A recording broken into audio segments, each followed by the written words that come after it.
Baseball is almost around the corner. Players have slowly started to report to spring training.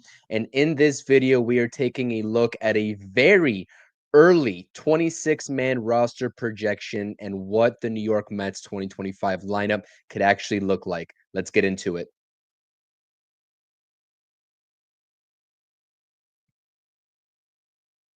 All right, Mets fans, it's your boy CP, and welcome back to the channel. Welcome back to the True Mets Talk podcast. The smell of baseball is in the air. It is February 11th, 2025, and we have a nice little video for you all here talking about this roster, the pitching, the lineup, everything else in between. We'll talk about some of the comments that we've been seeing from Carlos Mendoza, Francisco Alvarez, and a whole lot more. Before we get into this video, please do smash those thumbs up buttons. Subscribe to the channel if you enjoy these conversations, if you enjoy all the polls, the giveaways, and everything else that we do, the live streams on this channel. Make sure to subscribe. And as always, I want to hear what you all, the viewers, have to think. Mets fans, let me know in the comments section any thoughts and opinions that you may have about this team as we inch closer to spring training. And the excitement got the best of me. Again, baseball's in the air. I'm seeing all these videos on social media of all these players arriving at camp. You see Kodai Senga throwing, Francisco Alvarez taking swings and talking to the media, Francisco Lindor taking swings. And I thought, you know what? We're going to do a live stream probably in a couple of weeks' time talking about an early roster projection, but I'm getting way too ahead of myself, and I decided to make this very graphic right here. Now, this is essentially the outlook of what I think is going to transpire between right now and opening day and with spring training in the middle in between. Now, just to break this down, we have the lineup, the starting rotation, which is going to be a six-man rotation, we could only assume, and also the bullpen and a bullpen projection with the different names that we have with this bullpen core right now. And in green, you can see the bench players down at the bottom all the way to the left in the lineup column. Those are your four bench players. Now, if you break this down into the 26 guys that essentially the Mets are going to have to cut down to after spring training ends, the names in green count up to 26. You have 9 players in your lineup from Lindor all the way down to Jose Siri, 4 bench players, that's 13 players right there, and then you'll have 13 pitchers. If you're going with a six-man rotation from Senga all the way down to Paul Blackburn, then you'll have room for 7 bullpen arms, which is where you get Edwin Diaz, AJ Minter, Daniel Nunez, all the way down to your long man and Griffin Canning. And this is essentially where I just wanted to talk very briefly about this team and some things to watch out for, especially in spring training when we're trying to assess and address all these questions that this team may still have going into the 2025 campaign, right? So, right off the bat, I mean, with the rotation, we heard Kodai Senga. Essentially, he is healthy. He feels the best that he's felt since early January. He said he's out there throwing in Port St. Lucie. And Mike Puma of the New York Post basically put out a quote from him, or I'm not sure if it was directly from him, but basically saying that he is ramping up and gearing up towards making 30 starts for the New York Mets, which is absolutely huge. Now, again, there's so many discussions surrounding this team at this point of the offseason regarding some of the bigger name, maybe trade candidates as it pertains to the rotation, whether it's Dylan Cease, whether it's Luis Castillo, etc. I've been very adamant that I don't think the Mets are going to make a move for a frontline starter. I think that what you see on this screen is what you're going to start this season off with and what we're going to have to just live with for the first half of the season. And it's pretty clear that if that's the case, the Mets are banking on Kodai Senga to have a re-emergent type of season like he did in his rookie season in 2023. That would be fantastic. And it's listen, it's a little bit, it's not a stretch. I won't say it's a stretch because he can definitely do it. Does it inspire the most confidence out of this fan base? Does it inspire the most confidence out of me? No, we are at this point praying for a fully healthy season out of Kodai Senga.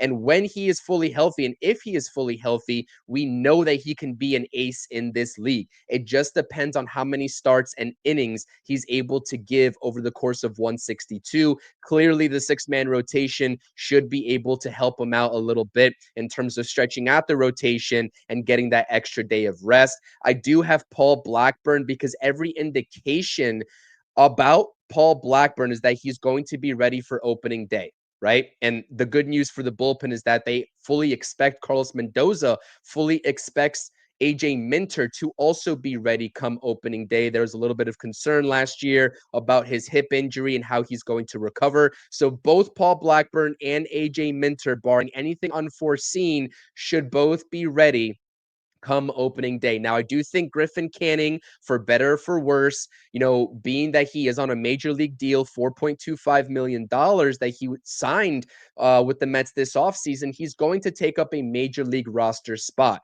At this point, I can see Paul Blackburn being a little bit of an Adrian Hauser 2.0, where he's going to be that sixth starter, the back end starter for this rotation. But if he starts to slowly lose it, he will be a DFA candidate, as I believe he only has one more year left on his contract, anyways, with the New York Mets. And David Stearns would be quick to pull the trigger on a DFA and backfill the rotation if need be, whether that's moving Griffin Canning over to the rotation or just having the guys in white text at the bottom, starting with Tyler McGill, move back into the rotation. And that's something else regarding the pitching that Carlos Mendoza stated in his interview that was live streamed, I believe, on the Mets social media account today, was that Tyler McGill is going to remain a starter for this team and Jose Butto is going to remain a reliever. So if there's any questions about maybe a mix and match, Jose Butto coming over to the rotation, which he has proved that he could do, or Tyler McGill going over to the bullpen, which he really hasn't proved that he could do in his limited sample size there. Those guys are going to be a starter for McGill and a reliever for Butto, respectively. And I do think, right, when I released my top 10 prospect breakdown for the 2025 season, I was very adamant that Brandon Sproat would make an impact for this rotation at some point. I even went as far as to say him coming up to the big leagues to make his debut mid-June, maybe early July, if the Mets desperately need him. And you also have Blade Tidwell as well that can make that impact if need be. He has to hash out some of his AAA numbers. Tidwell does, but again, along with Brandon Sproat, they will both be in AAA waiting for the call should they get off to good starts and maybe some guys in the back end aren't performing. Now, Clay Holmes, he is going to get a serious shot at being an everyday starter, and he's going to get a long leash, I would have to imagine. There's been a lot of Mets fans that have been adamant, he's going to get a couple of starts to see what he gets or what he's got, I should say, and then Carlos Mendoza and David Stearns are going to move him back into the bullpen if it doesn't work out.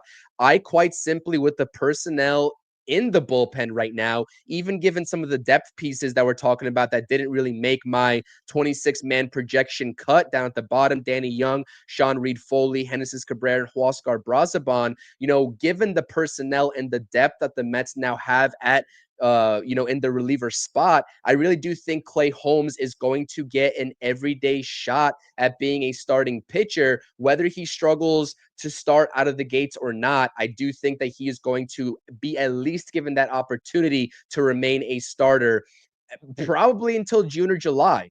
And we can have back and forth discussions about that and how uneasy that may make us feel. But I do think that David Stearns has full confidence, going back with Desi Druskull, who has been added to the staff this offseason. They are expecting huge things out of all of this rotation, right? Because a lot of fans aren't confident in this rotation. It seems like David Stearns and the Mets are on paper.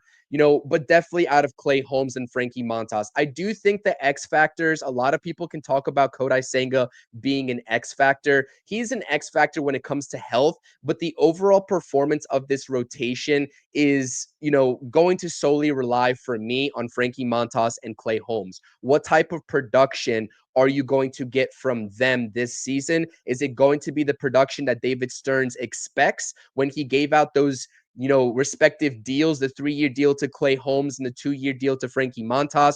Or are they going to sort of, live up to the expectation of what half of this fan base, the uneasy part of this fan base, sort of thinks and kind of put up dud seasons? So I do think Frankie Montas and Clay Holmes, at least to me, will be the X factors in the rotation. Again, if you disagree, let me know who you think will be an X factor. Now let's move on to the lineup because, again, a lot of question marks, not really as many question marks as the starting rotation. Clearly, I mean, your top five is as solid as it gets. And Francisco Alvarez, when he was getting interviewed today, put out a quote stating that he thinks that this is the best lineup in Major League Baseball. Now, clearly, the Dodgers have the best lineup. I think everybody, even in the Mets clubhouse, probably knows that. But when you take a look at who's number two, you can give it to a plethora of teams, but I'm taking the New York Mets. The Braves are up there. The Padres could give everybody a run for their money, and so could the Phillies. But when you're talking about guys that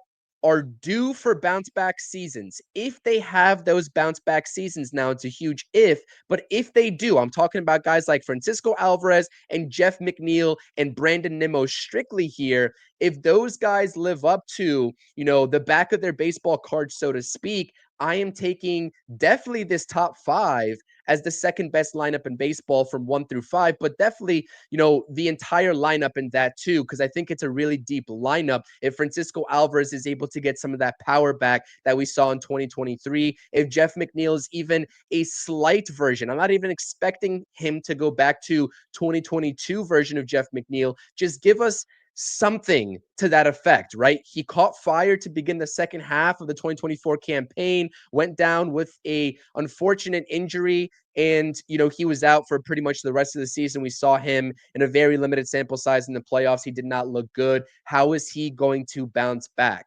But I do like this lineup a lot. Francisco Alvarez is inspiring confidence out of me, basically stating that he's going to switch up his stance a little bit, hold his hands a little bit differently, go into his load a little bit differently. And also the mindset with Francisco Alvarez is going to be complete 180, according to him. Basically, he said that at one point in the season, last season, especially after the injury, he really wasn't in the best headspace. And he was just trying to, make do with what he had out there, both mentally and physically, right? But the bench, there's a name that's not on this list right here that you can see that is clearly a impending free agent. It's Jose Iglesias, and this discussion ties directly into what's going to happen at second base. You can notice all the way on the left-handed side of your screen, you have Starling Marte is going to be an outfielder. If he's not traded, I fully expect him to be on this roster. Tyrone Taylor's your other outfielder. Luis Torrens is your backup catcher. And then Luis Angel Acuna is rounding out my projection because, again, when we talk about who is the backup shortstop on this team, there is nobody outside of Luis Angel Acuna. And, some people would like to say that Ronnie Mauricio can fit that bill. Luis Angel Acuna is light years better defensively when we're talking about the strictly, the best options defensively as a backup shortstop to Francisco Lindor. But also Ronnie Mauricio isn't going to appear in any games, according to Carlos Mendoza, until at least mid-March. So if that's the case, he is not going to be ready, not even close to opening day for those of you who are anticipating Ronnie Mauricio's return. He probably will be up with the big club, I would have to imagine, again, a couple of months into the season once he slowly starts to ramp up in AAA. But Luis Angel Acuna at this point is not only going to be fighting for an everyday spot at second base, which clearly Jeff McNeil at this point in time holds to himself as the everyday starting second baseman, but if Jeff McNeil doesn't have a bounce back type of season, how quickly are the Mets going to rely on Luis Angel Acuna? If you ask me, it should be pretty quick, right? It should be a quick plug on Jeff McNeil because at this point and at that point, it would be a trend. ever since the beginning of the 2023 campaign for Jeff McNeil. So there's still a lot of question marks that we have here with this Mets. I mean, all across the board with this Mets roster, but definitely the lineup is shaking up to be one of the best in baseball. The rotation has a lot of question marks. On paper, I'm willing to give them a chance, and maybe we figure it out with the move at the deadline. And the bullpen also is going to be a very strong suit with a lot of depth in the minor league farm system when they make their actual cuts and people go back down to AAA. But let's talk about the lineup construction because, again, you see this is an ongoing conversation with Mets fans. Who's going to round out the top five after Francisco Lindor? He's going to be your everyday leadoff hitter. There's no ifs, ands, or buts. He was an MVP out of that leadoff spot in 2024 when Carlos Mendoza made that move. But between Mark Vientos and Juan Soto and Pete Alonso, who's batting 2, 3, 4, respectively. And you can even put Brandon Nimmo in that conversation as well. There's a lot of people in this fan base that want to see Juan Soto in the 2-hole. He had a career year last year, basically being an everyday 2-hole hitter for the Yankees lineup. And there's other people who would rather see maybe a Mark Vientos go in that 2-hole or maybe even a Brandon Nimmo if Brandon Nimmo shortens up his approach, right? Doesn't swing, quote unquote, for the fences as much. I'm not saying that he has to reduce his power numbers, but definitely get back to being more so of a gap to gap hitter, power hitter, rather than a strict home run hitter, Brandon Nimmo in that facet.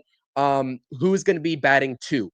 Now, what I will say is that I broke this down, as I know it's been a while since you've seen my face because we were stuck on that overlay, but I did break Mark Vientos his splits, and you'll see Juan Soto splits here in his career. These are the 2024 splits for Mark Vientos in each respective lineup positioning that he appeared in the 2024 campaign. You see the overall numbers, they were fantastic. And what was basically his full season as a New York Met, approaching 30 home runs, an 837 OPS, and an OBP that, even given a pretty decently high strikeout rate, he was still able to get on base at a league average clip. But in the 2 spot, in the 3 spot, 4 spot, and 5 spot, you see the numbers here respectively as it pertains to batting average, on base percentage, and OPS. And what do you notice here? Now, in red, in the 4 spot, he only had 15 plate appearances in the cleanup spot in 2024. So I won't count that against him too much. Now, clearly, you can see that he thrived in the 2-hole, the 3-hole, and the 5 spot as well in 2024. Arguably, the best production from Mark Vientos came in that 5 spot, hitting 286 with an 863 OPS. And I think that this lineup construction with Carlos Mendoza, it has to revolve around Mark Vientos because you have a full season of Mark Vientos under his belt, right? That was the first full season that opposing pitchers really got a taste of what type of hitter he is. Now the book is out on him, right? They know his weaknesses. They've watched film, and I'm not saying that's going to hinder Mark Vientos. I think that he will adjust just fine, and I'm not saying that he's going to go into any sort of sophomore slump. That's not what I'm trying to insinuate here, but you want to put him in the best situation to make sure that sophomore slump doesn't happen. And I think that sandwiching him in between Lindor and Juan Soto, if you bat Juan Soto third, is the best place for him. And he clearly showed you that he can do it because out of the 2 spot, he still posted an OPS above 800 in comparison to the 3 spot where he had a higher OBP, but a lower OPS by about, 25 percentage points right there.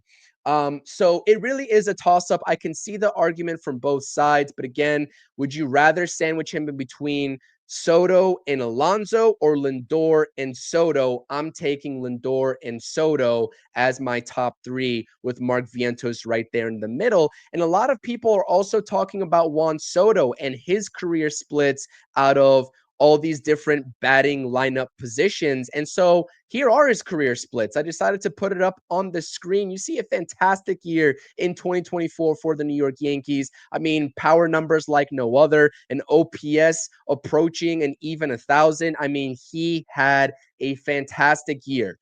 You could argue it was his best career year, although that 2021 Nationals year that he posted was up there. It was up there. And that's where I'm kind of driving this conversation because he posted these numbers in 2024 out of the 2 spot, and his other best year in 2021, if you compare these numbers to 2021 for Juan Soto, he was hitting in the 3 hole predominantly in that national season back in 21. So, where would you like to see Juan Soto? Pick your poison because from 2 through 5, clearly he's not going to hit 5th and he's probably not going to hit 4th because now in today's day and age, you want your best hitters up in the top 3 to get the most at bats, right?